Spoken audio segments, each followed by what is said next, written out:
Damos comienzo a un nuevo comentario bíblico expositivo. Servidores de Dios. Quien te habla es Manuel Cornejo. En esta ocasión estaré compartiendo la primera carta de Juan, capítulo 1 y versículo 1, donde dice: lo que era desde el principio, lo que hemos oído, lo que hemos visto con nuestros ojos, lo que hemos contemplado y palparon nuestras manos tocante al verbo de vida. Comienza este versículo señalando la expresión lo que era desde el principio, que ya de por sí constituye en sí misma la primera dificultad interpretativa de la epístola, ya que este primer versículo condiciona en gran medida la interpretación de cuanto sigue. El pronombre relativo, neutro, lo que, aparece 4 veces en el texto y se repite pasando al versículo 2, ya que la presencia de la forma en materias religiosas permite indeterminar aquello que no puede entenderse con la mente humana. En este caso, podría usarse para expresar aquello que tiene relación con el verbo de vida. Sin embargo, no es fácil determinar a quién se está refiriendo con estos pronombres relativos. Si lo que sigue tuviese que ver directamente con Jesús, tendrían que ser masculinos y no neutros, o lo que sugiere entender que Juan no está refiriéndose tanto a Jesús como al mensaje del Evangelio anunciado por él. Pero el hecho de que se refiera a acciones como ver y tocar, entran en conflicto para determinar el sujeto de esas acciones. De ese modo, el escritor pudiera estar refiriéndose al mensaje que se proclamó sobre Jesús desde el principio de la historia de la Iglesia. En medio de las discusiones sobre la construcción de la cláusula, Juan destaca lo que se había enseñado sobre Jesús desde el principio en el mensaje evangelizador. Si es dificultosa la explicación del pronombre relativo neutro, lo que, lo mismo ocurre con lo que sigue cuando dice era desde el principio. Esto sugiere la pregunta ¿desde el principio de qué? Primeramente debe de observarse que el verbo traducido por era es un imperfecto en griego. Y eso está confirmando que Juan está pensando en cómo expresar la existencia sin principio del verbo, ya que la cristología está presente continuamente en la mente del apóstol Juan. Y de ahí que el verbo ser, tan expresivo en ese sentido, en el idioma castellano, es útil para expresar la identificación metafísica de la verdad sobre Jesucristo. Esta forma desde el principio es semejante al inicio del Génesis, en griego, y también el comienzo del Evangelio, muy semejante aquí, con ligera modificación.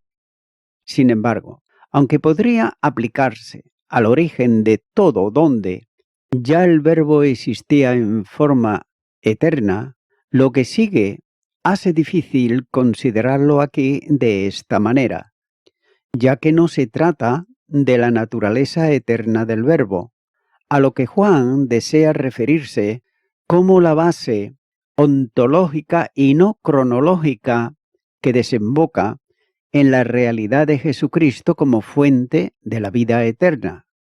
En este escrito de Juan aparece varias veces la expresión relativa a la doctrina que se enseñaba desde el principio, como tradición primitiva de la Iglesia, lo que estaría preparando ya desde el inicio de la epístola la apologética que vendrá luego relativa a los falsos maestros, que enseñaban una doctrina diferente y por tanto no era doctrina procedente de Dios.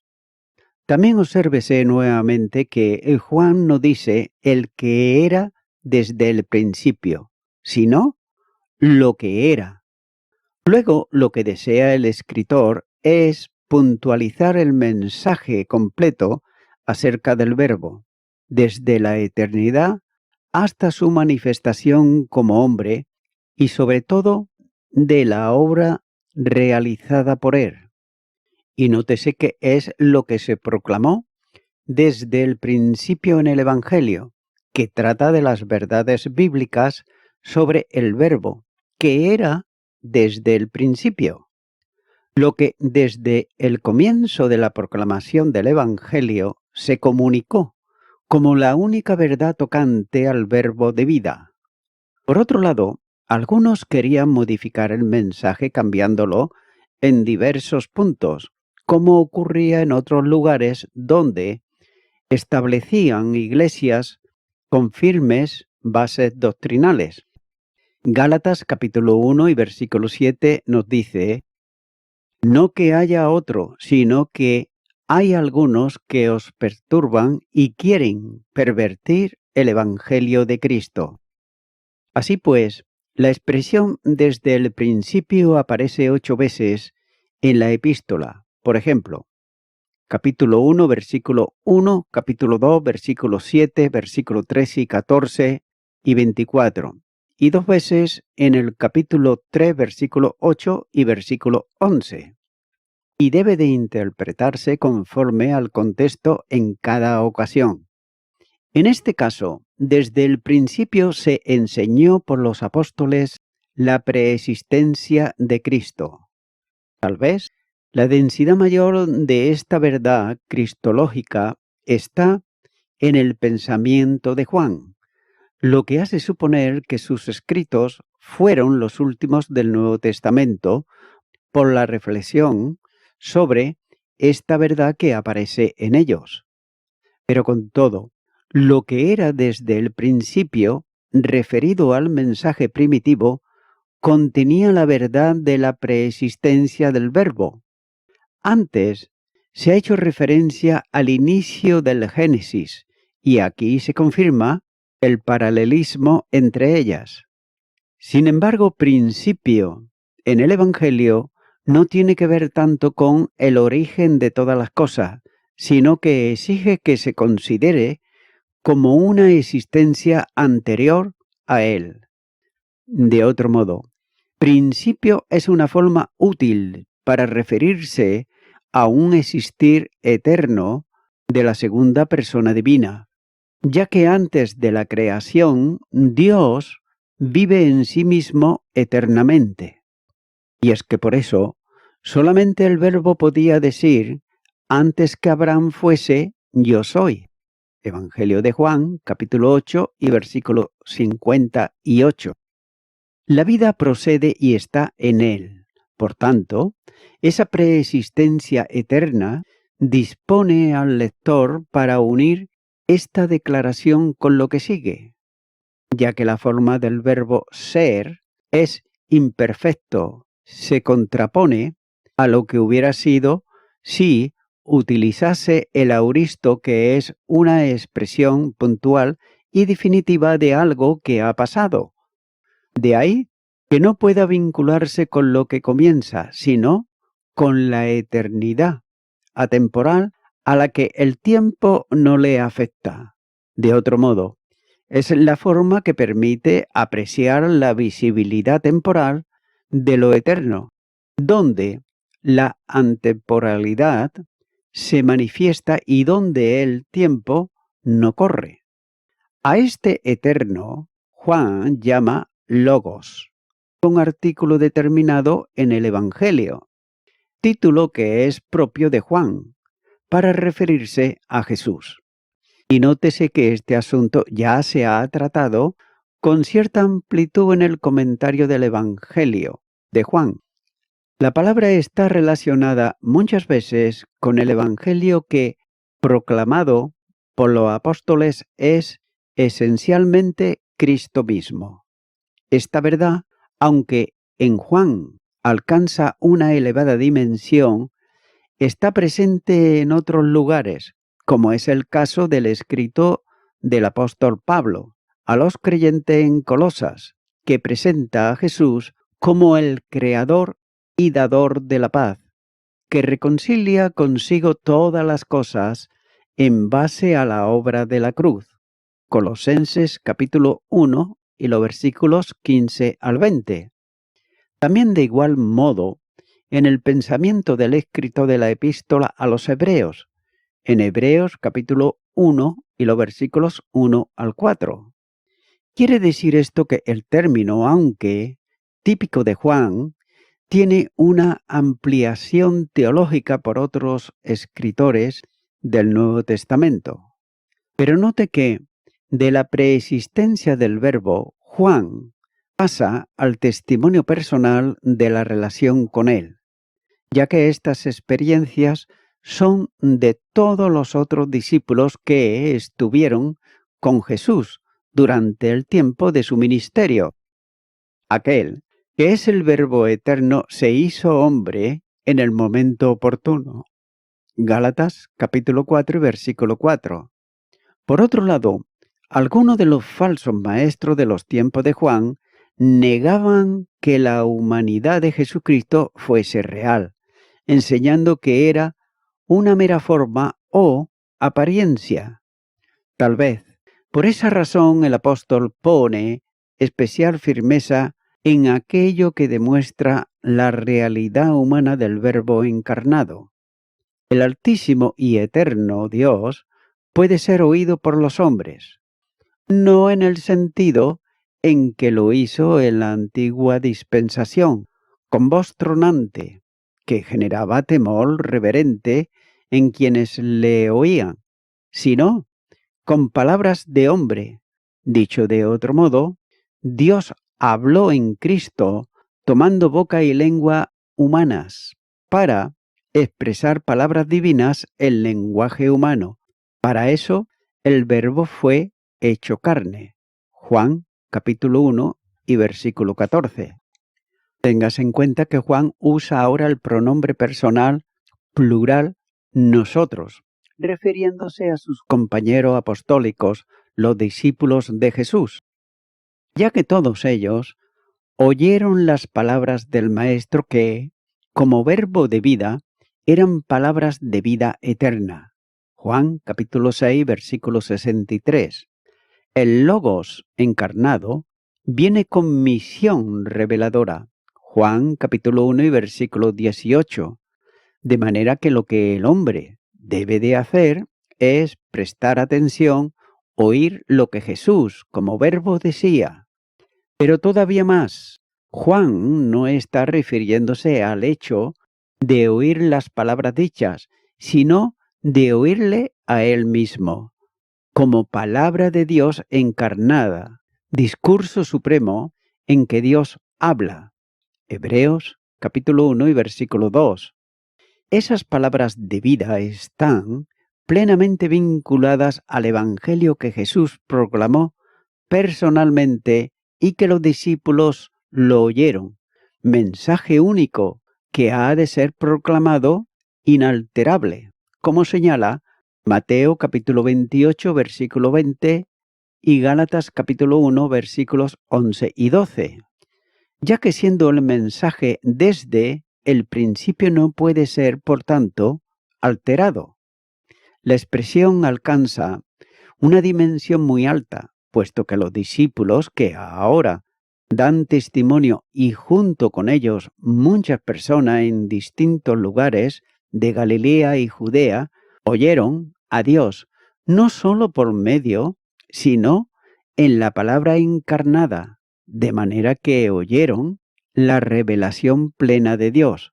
Hebreos capítulo 1 y versículo 1. Y nótese también que, además de oír, Juan afirma que han visto al Verbo con sus propios ojos. El uso del perfecto de indicativo en voz activa del verbo ver expresa la idea de haberlo visto en todo el alcance de la palabra. Los ojos físicos de ellos vieron al Verbo de vida, lo que exige necesariamente que estaba revestido de humanidad. De otro modo, el Verbo fue hecho carne. La realidad de lo que había ocurrido en él sustenta y afirma la fe. El Verbo tiene la connotación del sentido físico de ver, es decir, la realidad tangible de aquello que se estaba viendo, ya que no se trata de una metáfora, sino de la realidad física que acentúa el hecho de la encarnación. El Verbo se hizo visible a los ojos de los hombres. No solo fue una voz audible, sino un hombre visible en cuerpo humano. No es un ver metafórico, sino una realidad física captada por los ojos, cuando dice, con nuestros ojos. Por otro lado, los que negaban la humanidad de Cristo son confrontados ahora por la realidad visible de Dios manifestado en él. Jesús está vinculado con el Verbo de Dios, por tanto, la deidad de Jesucristo es afirmada, ya que el mensaje expresa la humanidad del Señor y lo hace como algo real, atestiguada por muchos. El pronombre personal en plural tiene aquí el aspecto de disociar, es decir, separar un grupo de otro. En este caso, el apóstol se asocia al resto de los discípulos, pero separa este grupo del conjunto de los hermanos a quienes se dirige y de lo que también todos ellos forman parte. Por tanto, se trata del testimonio de un conjunto de personas que apreciaron personalmente lo que Juan escribe acerca de Jesús. Y Juan acentúa aquí de forma bien clara la realidad de la encarnación del Verbo.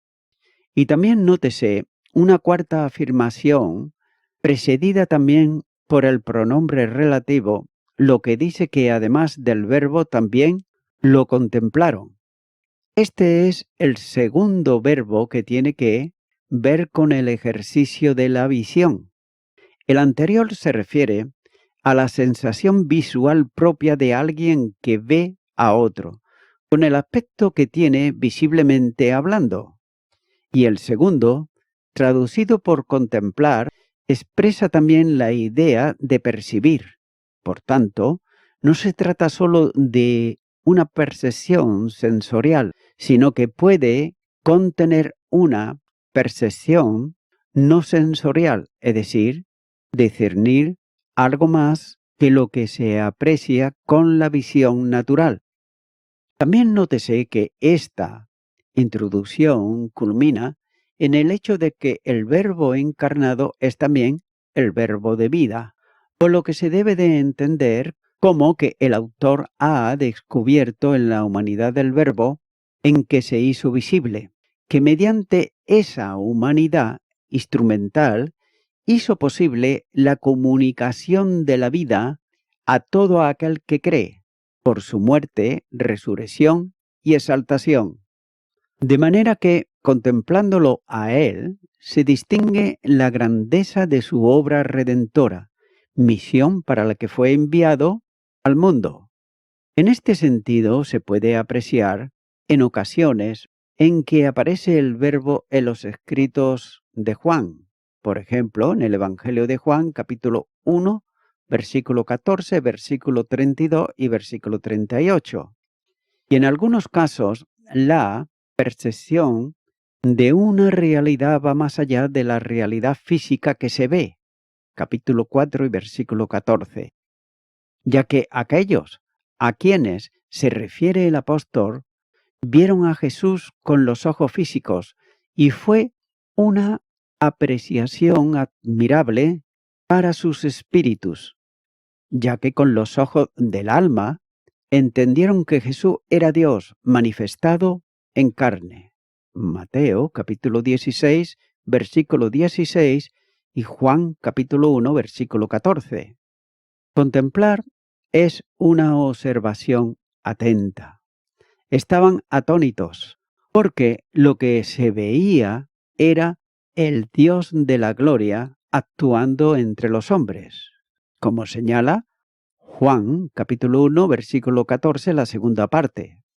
Y esto nos lleva a una conclusión consecuente con los hechos referidos, que el Evangelio, que era desde el principio, no es simplemente una referencia a hechos históricos, sino a una realidad trascendente que se aprecia bajo ellos. También es necesario entender bien la dimensión que Juan desea comunicar a los lectores con esta afirmación, cuando dice lo que contemplamos. A modo de ejemplo, Jesús alimentó a una multitud. Juan capítulo 6, versículo 5. Este sería el modo visual de la historia, pero alimentó a la multitud porque tenía compasión de ella. Esta es la percepción resultante de la observación profunda sobre la revelación física. Este es el uso del verbo en esta ocasión. Y una observación más es que el verbo está en auristo y no en perfecto, lo que expresa algo hecho que persiste en el tiempo, lo que significa, por otro lado, que es una contemplación con los ojos de la fe, producida por el conocimiento relacionado con Jesús. Este verbo expresa la idea de mirar más que la de ver, es decir, observar detenidamente e incluso con fruición algo que es de importancia capital. Y también nótese que mediante el uso de la conjunción y cierra las experiencias que tuvieron con Jesús cuando escribe literalmente y las manos de nosotros palparon. Nótese el progreso es bien evidente, ya que primeramente ellos oyeron, luego vieron y después contemplaron y ahora palparon. El verbo que es infinito puede ser tocado o palpado, esto es, comprendido por manos humanas limitadas. Cristo mismo preguntó un día quién le había tocado. Marcos capítulo 5 y versículo 30. Juan debe de referirse aquí al momento concreto en el que el Señor mismo les invitó a palparle para que verificasen que tenía realmente un cuerpo humano, aún después de su resurrección. Lucas capítulo 24, versículo 39 y Juan capítulo 20 y versículo 20. En el trasfondo de esto está una verdad difícilmente entendible. Lo que era desde el principio en relación con la eterna preexistencia del Verbo, que como Dios es infinito e impalpable, se manifestó en limitación asumida voluntariamente que permite a los hombres acercarse a Él, oírlo, verlo, contemplarlo y palparlo. Esta observación permite a Juan establecer una cristología de singular altura en el Nuevo Testamento. Con el tiempo, aparecieron contradicciones y falsedades en contra de esta doctrina, a la que el apóstol confronta un poco más adelante como será considerado en su momento. Y también note que todo esto está relacionado a lo que interesa especialmente a Juan, que es tocante al verbo de vida, ya que todo cuanto predica y enseña es relativo al verbo de vida. Ya se ha dicho que el término verbo es típico de Juan para referirse al Señor Jesús, como señala, por ejemplo, Juan capítulo 1, versículo 1, versículo 14. En la epístola se ocupa del tema de la seguridad de la vida eterna, capítulo 5 y versículo 13. Y en relación con el Evangelio, Juan se refirió al verbo, la palabra, que se hizo carne, mientras que en la epístola hace notar que la vida que antes había estado con el Padre ahora se manifestó. Nótese que este calificativo es genuino de vida, ya que se convierte en el sujeto de la afirmación que hace en el versículo siguiente. Este verbo, palabra, es vida en él mismo porque reside, radica, se manifiesta y se hace objeto de donación para quien cree. Juan capítulo 1 y versículo 4. Jesús, como Dios, tiene y comunica la vida eterna, privativa de la deidad y comunicada al hombre por vinculación con el Verbo. Juan capítulo 3 versículo 15. Y no cabe duda que para Juan Cristo es la vida. Juan capítulo 14 y versículo 6.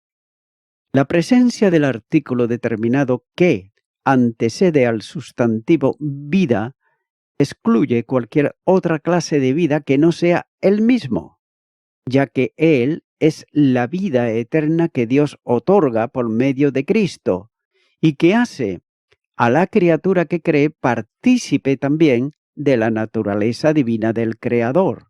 Segunda carta de Pedro, capítulo 1 y versículo 4.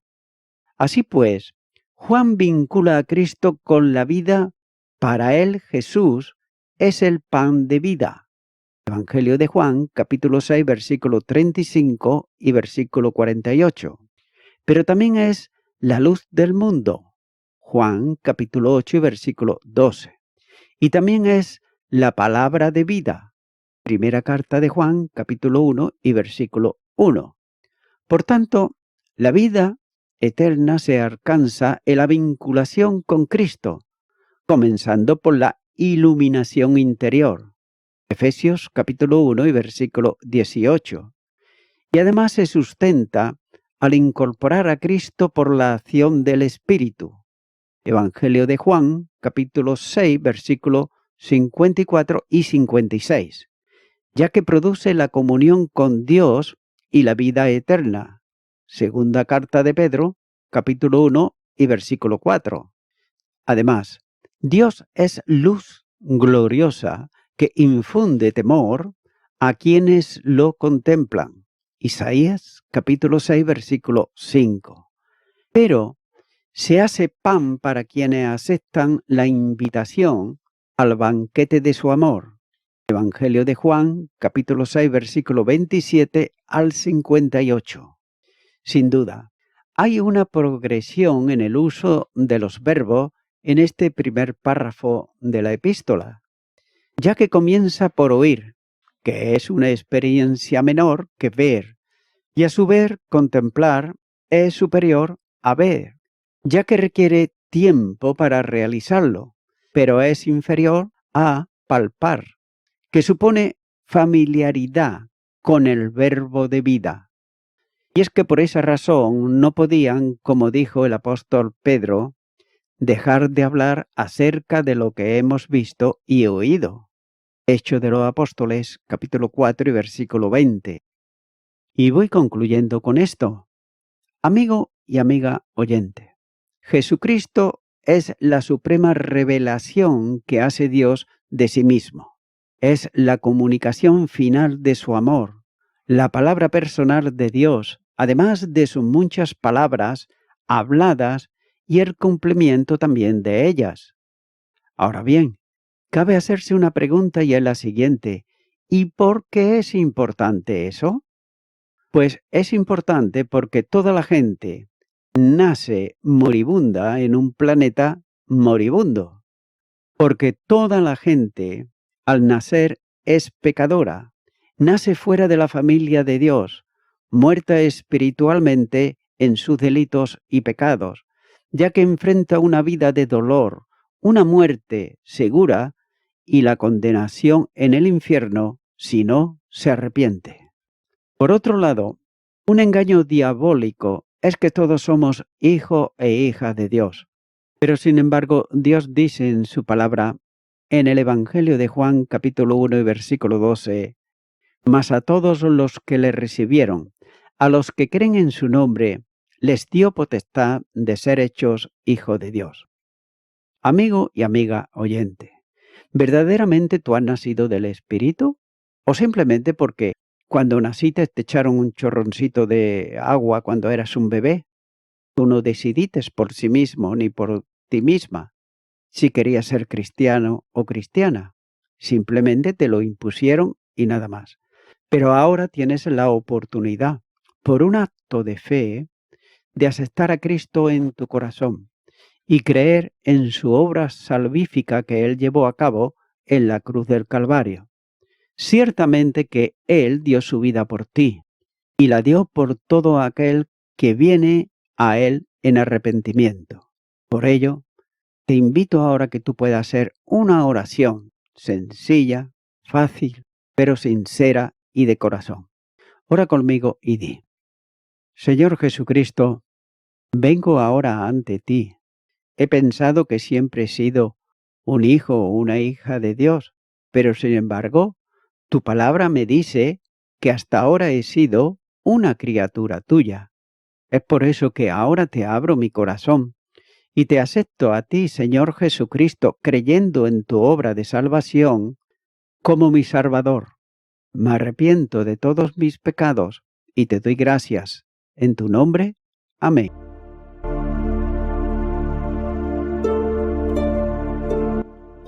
Amigo y amiga oyente, si tú has hecho esta oración de corazón, te recomiendo que comiences a orar a Dios, en primer lugar, en el nombre del Señor Jesucristo. Orar a Dios no es rezar, sino que es hablar con una persona. También te recomiendo que leas la palabra de Dios y lo hagas a diario. Comienza, por ejemplo, con el Nuevo Testamento. Y también, por último, te recomiendo que para que puedas crecer espiritualmente, te congregues en una iglesia cristiano-evangélica, donde se predique, se enseñe y se practique la sana doctrina y la palabra de Dios. Congrégate ahí y con el tiempo podrás crecer espiritualmente y también servir al Señor Jesucristo. Que Dios te bendiga. Y a toda la audiencia, nuevamente ya me estoy despidiendo de todos ustedes y será hasta el próximo programa. Que Dios os bendiga a todos.